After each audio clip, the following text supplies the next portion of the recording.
안녕하세요. 손하나의 서재에 오신 걸 환영합니다.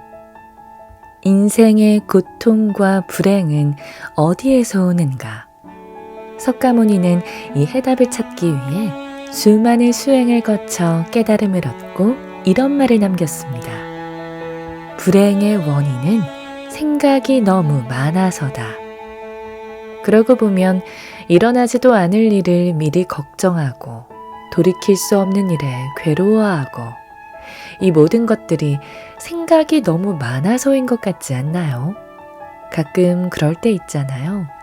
자려고 누웠는데 생각이 꼬리에 꼬리를 물고 계속 이어져서 새벽까지 잠도 들지 못하고 힘들 때요. 보통 그 생각이 부정적인 것들이라서 더 괴롭죠. 미워하는 사람을 떠올리며 분해한다든지 내가 왜 그랬을까 자책하고 후회한다든지 생각이 많으면 여러모로 참 고달파집니다. 그런데 이렇게 생각이 많은 사람들이 사실은 지능이 높은 똑똑한 사람들이라고 해요. 그러니 생각의 양만 좀 조절한다면 삶을 훨씬 행복하게 살 수 있지 않을까요? 이렇게 모든 일에 의심 많고 의문 넘치고 예민한 사람들에게 프랑스 심리상담사 크리스텔 프티콜랭의 나는 생각이 너무 많아를 추천해 드립니다. 나는 생각이 너무 많아. 이 제목에 공감하시는 분들이 꽤 있을 거라는 생각이 듭니다. 생각이 너무 많아서 병이다 라는 말도 있죠. 프랑스의 유명 심리상담사인 크리스텔 프티콜랭은 이런 사람들을 두고 정신적 과잉 활동인이라고 표현하는데요. 사실 이런 사람들이 영재라고 불려도 손색이 없을 만큼 머리가 좋은 사람들이라고 합니다. 하지만 생각이 너무 많으니 불행해지기가 쉽죠. 저자는 30여 년간의 임상 경험을 바탕으로 생각이 많아 고민인 사람들에게 즐겁고 명쾌한 해결책을 제시하는데요. 정신적 과잉 활동인 내 이야기 같다 하신다면 이 책을 읽으면서 들끓는 생각을 품고도 잘 살아갈 수 있는 법을 알아두시면 좋을 것 같습니다. 같이 읽어볼까요?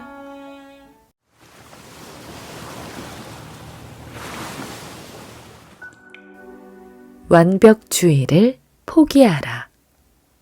예민한 사람들은 건강하고 유쾌한 수준에서 실력을 갈고 닦는 데 그치지 않고 완전 무결이라는 환상을 쫓는 경우가 많다. 스스로에게 까다롭고 비판적이며 모든 기준에서 어긋남이 없기를 바란다.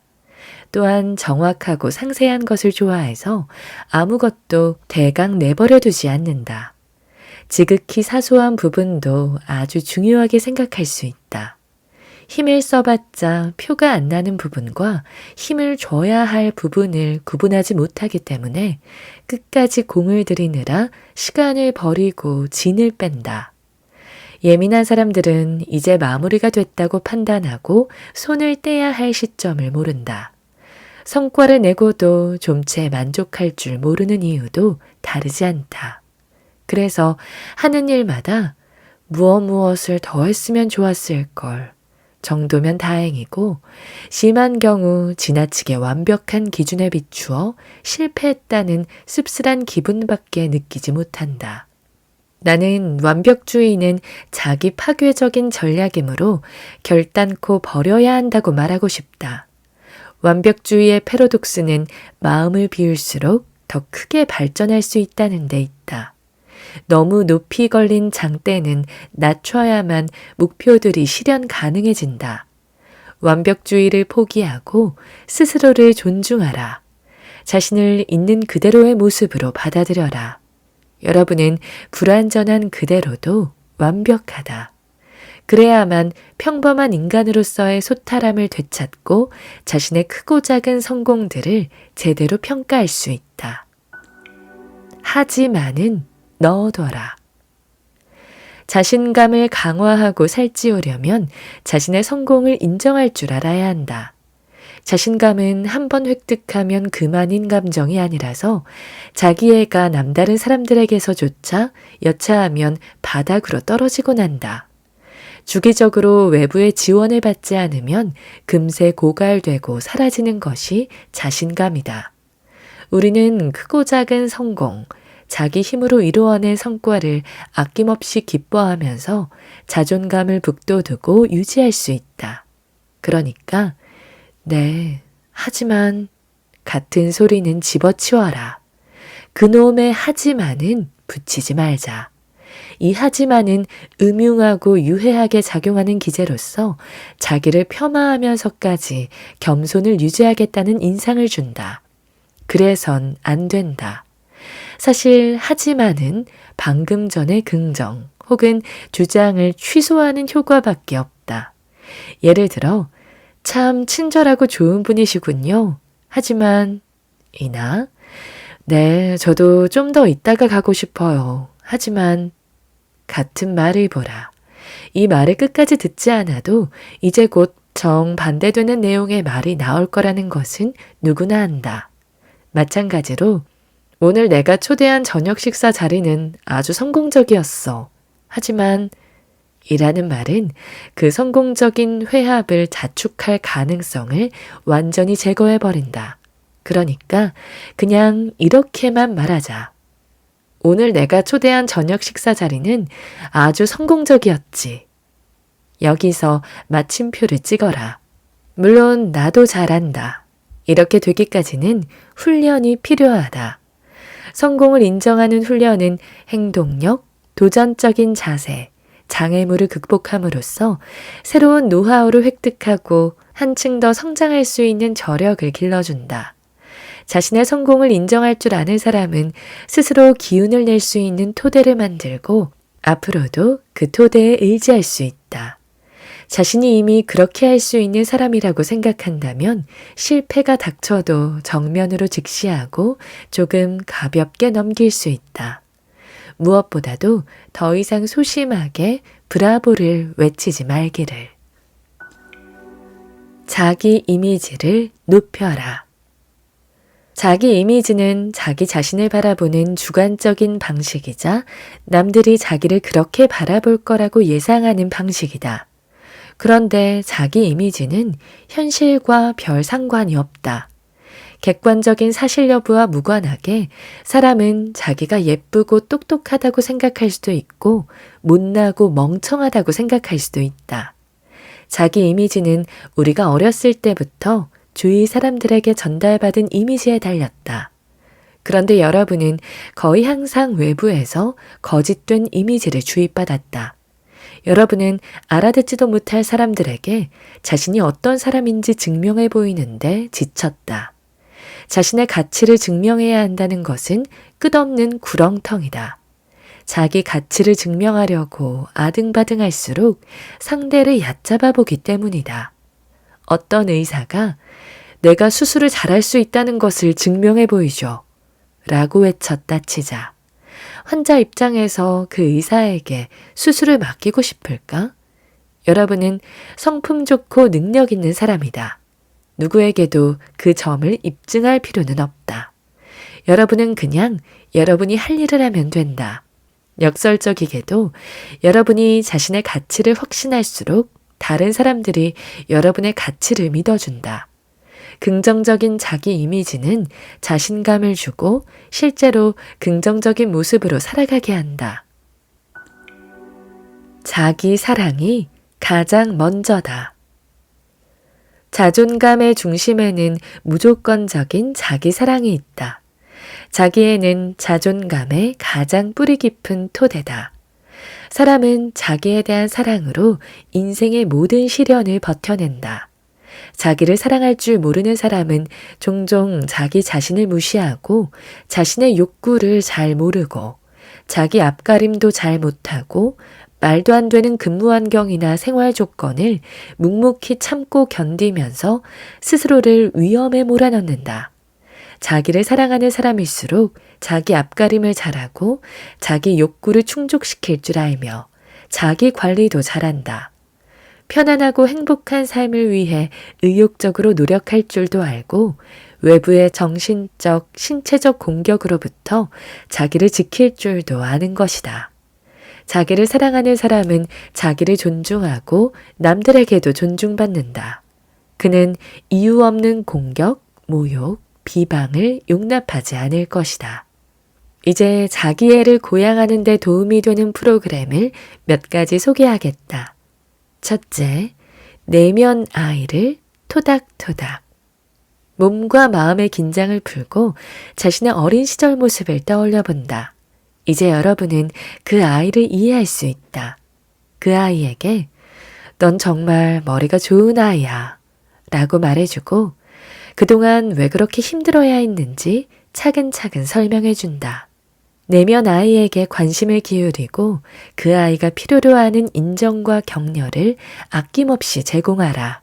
그 아이를 꼭 안아줘라. 그 아이에게 정말로 사랑한다고, 이제 아무도 너를 나쁘게 말하도록 내버려두지 않겠다고 말해주기 바란다. 둘째, 내 안의 잔소리꾼 쫓아내기. 지금까지 여러분은 자기도 모르게 내면의 방해자에게 휘둘리며 살아왔다. 그 폭군은 여러분의 머릿속에서 아침부터 오밤중까지 쉬지도 않고 여러분을 비방한다. 그의 방해는 이런 식이다. 너는 이것을 해야 해. 이것은 의무야. 라는 명령으로 구속했고 네가 이것을 하기만 하면 됐잖아. 라는 후회로 항상 불만 상태에 빠뜨렸고 이건 하면 안 돼. 이것을 느끼면 안 돼. 라는 금지로 감정을 차단하고 죄의식을 자극했다. 가학적이랄 만큼 사람을 들볶는 개인 트레이너를 상상하면 될까? 그가 기본적으로 하고 싶은 말은 이거다. 너는 못됐어. 이기적이야. 미성숙해. 아무짝에도 쓸모가 없어. 무능해. 사랑받을 자격이 없어. 너는 웃으면 안 돼. 감정을 느껴서도 안 돼. 한마디로 넌 행복할 권리가 없어. 이 같은 메커니즘은 무의식적으로 작동한다. 그래서 자기 머릿속에 꺼지지 않는 라디오 방송이 있는지 없는지, 무엇보다도 그 방송이 뭐라고 떠드는지 아는 것이 중요하다. 관찰이 웬만큼 이루어진 후에는 그 폭군에게 이름을 붙여라. 제프, 로버트, 아무 이름이나 괜찮다. 코리는 문득 그 방해자의 존재를 감지했다. 야, 이 열간아. 그녀는 냅다 소리를 질렀다. 방해자는 이렇게 정체성을 부여받음으로써 더 이상 숨어 지낼 수 없게 되었다. 여러분이 놈의 낌새를 느낄 때마다 꺼져, 제프! 라고 외치면 놈은 본능적으로 움츠러든다. 코리는 깔깔 웃으며 좋아라 했다. 닥쳐, 얼가나. 혹은 큰 소리로 노래를 부르는 방법도 좋다. 방해자가 떠드는 소리가 여러분의 노래에 묻혀 들리지 않을 것이다. 이러한 요법과 병행하여 아주 재미있는 이미지 떠올리기 연습을 해도 좋겠다. 성질 더러운 그 트레이너가 엄청난 과오를 범해서 여러분이 이 기회에 그놈을 해고하기로 했다고 상상해보라. 환송회도 열어주자. 그리고 이번에는 유쾌하고 활기 넘치며 좋은 자극을 주는 젊은 코치를 새로 고용하기로 했다. 야닉 노아나 마리아 샤라포바를 코치로 영입해봐. 그래, 섹시하고 멋있는 코치와 함께 지금보다 더 의욕적으로 운동을 하는 거다. 이렇게 이미지 떠올리기 연습을 하다 보면 어느새 머릿속의 대화는 편안하고 고무적인 방향으로 바뀌어 있을 것이다. 그렇지. 지금 잘하고 있어. 할 수 있어. 금방 지나갈 거야. 셋째, 자기 자신과 결혼할 것. 내 인생의 남자 혹은 여자는 바로 자기 자신이라는 것을 아는가? 여러분은 죽음이 갈라놓을 때까지 여러분 자신과 살아야 한다. 그러니 자기 자신을 더없이 자상하고 살가운 배우자처럼 대하라. 일단 여러분이 마음 깊이 사랑하는 사람에게 어떻게 대우받고 싶은지 생각해보라. 사랑하는 연인이나 배우자에게 기대하는 바로 그 방식대로 자기 자신을 보살피고 챙겨라. 요컨대 자기 자신과 다정하게 속삭여 보라. 여러분은 가장 좋은 것을 누릴 자격이 있다. 자기를 스스로 챙겨야지 누가 챙겨준단 말인가. 자존감이 만병통치약은 아니지만 자존감의 복구는 크고 작은 성공을 인정하는 데서부터 시작한다. 그 다음에는 자신을 폄하하지 않고 스스로에게 친구처럼 살갑게 말을 거는 법을 배워야 한다. 끝으로 타인을 존중할 때와 똑같이 자기 자신도 존중해야 한다. 여러분은 형평과 정의를 찬양하지 않는가? 자신감은 한 겹씩 새로이 쌓이면서 기존의 자신감을 지켜준다. 자신을 사랑할수록 긍정적인 자기 이미지와 성공을 기뻐할 수 있는 여력이 생긴다. 하지만 이것은 역방향으로도 작용한다. 성공을 기뻐할 수 있게 되면 자기 이미지가 긍정적으로 변하고 자신을 좀 더 사랑하게 된다. 자존감이 실수와 부정적 심리 상태를 모두 막아주는 만병통치약은 아니다. 자존감으로 실망, 의혹, 두려움이 밀려드는 순간을 전부 다 막을 수는 없다. 자존감은 기껏해야 그러한 어려움을 조금 더 수월하게 처리할 수 있게 도와줄 뿐이다. 자존감은 삶을 유유히 흐르는 강물처럼 탈바꿈시키는 마법의 지팡이가 아니다. 그런데 사실 자신감이란 게 뭔가? 자신감은 별게 아니다. 자기 장점과 단점을 있는 그대로 받아들이고 자신을 사랑할 수 있는 편안한 마음, 살면서 겪는 문제들을 대부분 자기 힘으로 웬만큼 해결할 수 있다는 믿음, 두렵기도 하고 스트레스도 받지만 그럼에도 행동을 취할 수 있는 능력, 자신감이 높은 산을 확 밀어 없애주진 않는다. 하지만 자신감이 있으면 그 산을 제 발로 걸어서 넘을 수 있다. 어느 정도 회복되었는지 체크하자. 여러분이 자존감을 제대로 회복했는지 알고 싶다면 다음 사항들을 체크해보라. 자기 이야기를 긍정적으로 할 수 있다. 칭찬을 들어도 어색하지 않다. 예전에 비해 사소한 사건들에 일일이 반응하지 않게 되었다. 특정 분야에만 자존심을 걸지 않게 되었다. 관심 분야가 많아졌다. 자존감의 분배가 사회생활과 사생활 중 어느 한쪽에만 치우쳐 있지는 않은지 이 기회에 확인해보라. 자기 이미지와 남들이 하는 말에 예전처럼 일희일비하지 않는다. 외부의 평가에만 귀를 기울이지도 않는다. 사회적 압력에 굴하지 않고 특별히 힘든 과정들이 있어도 받아들일 수 있다. 이제 자존감을 보호하거나 진작시키기 위해 일부러 힘을 쓸 필요를 느끼지 못한다. 자존심에 상처를 입는다고 해서 생각, 행동, 감정 상태까지 크게 동요하지는 않는다. 창피하거나 모욕적이었던 일을 두고두고 오랜 시간 곱씹지 않는다. 무엇보다도 여러분이 이미 완벽주의를 버렸다면 이러한 체크사항들이 반드시 도달해야만 하는 목표가 아니라 지향해야 할 목표라는 점까지 이해하고 있을 것이다. 두뇌가 원하는 5가지. 이제 여러분의 뇌가 바라는 것이 무엇인가를 얘기해보자. 뇌의 욕구는 엉뚱한 짓거리, 변덕, 작은 사치가 아니라 실질적인 필요다. 그러한 욕구가 채워지지 않으면 뇌가 고통스러워한다는 얘기다. 내가 이러한 욕구를 열거하면 생각이 많고 예민한 사람들은 금세 인정을 한다. 그들은 그러한 욕구가 만족되지 않아서 괴로워했으면서도 누군가가 이렇게 말해주기 전까지는 그것의 중요성을 깨닫지 못하고 있었던 것이다. 첫째, 학습. 당신의 뇌는 배움을 좋아한다. 배움이 없으면 뇌가 같은 생각을 반복하고 우울해한다. 당신의 뇌는 복잡하고 정교한 것을 좋아하기 때문에 학습으로 적당한 영향을 얻지 못하면 하잘것없는 거라도 닥치는 대로 집어삼켜야 직성이 풀린다. 여러분이 좋을 대로 알아. 무엇을 배우고 싶었는가? 학교 다닐 때 살짝 접해보기만 하고 깊이 배우지 못해서 아쉬웠던 분야가 있는가?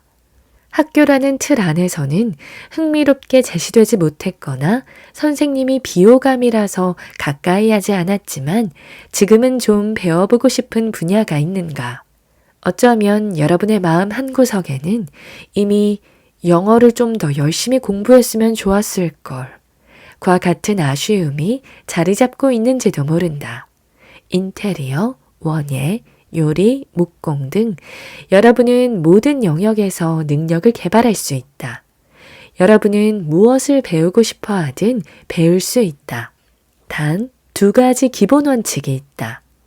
도무지 이해할 수 없는 부분이 있다면 생각보다 쉬운 일을 괜히 복잡하게 받아들이고 있는 것은 아닌지 살펴보라. 배움은 끈기를 필요로 한다. 다소 복잡하거나 지루한 단계일지라도 그 단계를 반드시 넘어야만 배울 수 있다. 무엇인가에 확 꽂혀보라. 그리고 즐겨라. 둘째, 운동. 운동은 남달리 왕성한 에너지를 분출하는데 도움이 된다.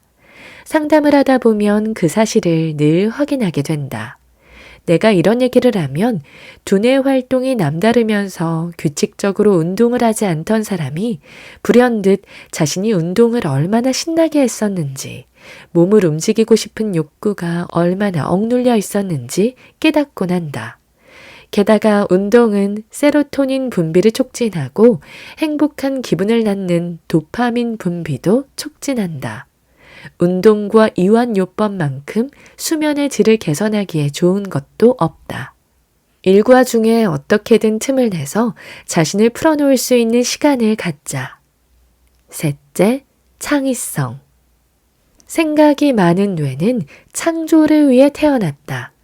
손을 써서 무언가를 만드는 작업, 지적인 창작, 예술에 관한 것이라면 여러분의 뇌는 아주 잘 상상하고 고안하고 구상하고 생산하고 제작한다.